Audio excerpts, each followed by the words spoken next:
নমস্কার বন্ধুরা, প্রাইমারি নিয়োগ সংক্রান্ত খুবই গুরুত্বপূর্ণ একটি আপডেট। তো এই মুহূর্তে সুপ্রিম কোর্ট থেকে 3929 মামলা সংক্রান্ত খুবই গুরুত্বপূর্ণ একটি আপডেট উঠে এসেছে, যেটা আমি তোমাদের কাছে তুলে ধরতে চলেছি। তো বন্ধুরা, তোমরা প্রত্যেকেই জানো এই 3929 মামলাটা কি। তো বন্ধুরা, 2020 ডিসেম্বর মাসে শিক্ষক নিয়োগের জন্য যে বিজ্ঞপ্তিটা প্রকাশিত করা হয়েছিল 16,500 সিটের উপরে, তো সেখানে নিয়োগটা কমপ্লিট হয় 2021 সালে। তো প্রায় 13,500 মতো কিন্তু শিক্ষক নিয়োগ হয়েছিল এবং 3,929টা সিট কিন্তু বাকি ছিল, যেটা পরবর্তীতে আরটিআইয়ের মধ্য দিয়ে জানা যায়। তো সেই আরটিআই যারা করেছিল তাদের একাংশই কিন্তু এই বিষয়টাকে নিয়ে মামলা করে কলকাতা হাইকোর্টে অভিজিৎ বাবুর বেঞ্চে।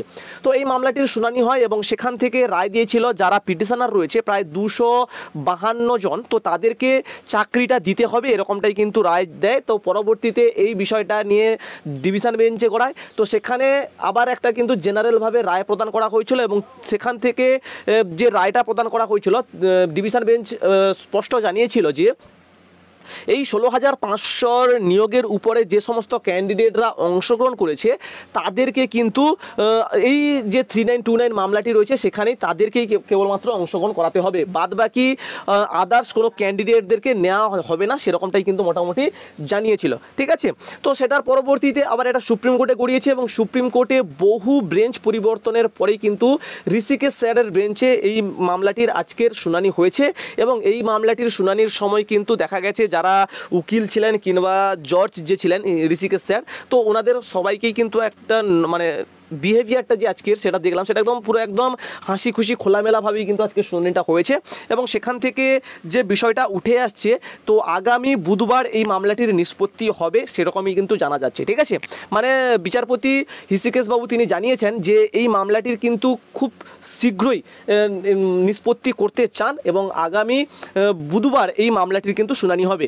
তো এই মামলাটির সঙ্গে বিভিন্ন আইএ ফাইল কিন্তু যুক্ত হয়েছে, প্রায় 102টা মতো কিন্তু আইএ ফাইল যুক্ত হয়েছে। তো সেগুলোকে বাতিল করার জন্য পর্ষদের থেকে যে উকিল ছিল, তো তিনি কিন্তু আর্গুমেন্ট করেন এবং এগুলোকে যাতে বাদ করে সেই জন্য কিন্তু তিনি মরিয়াভাবে চেষ্টাও করেছেন। ঠিক আছে, তো বিচারপতি তিনি এরকমটাই জানিয়েছেন যে মোটামুটি এই আইএ ফাইলগুলো বাতিল করেই কিন্তু আগামী বুধবার এই মামলাটি অর্থাৎ মেন যে মামলাটি সেই মামলাটির শুনানি হবে।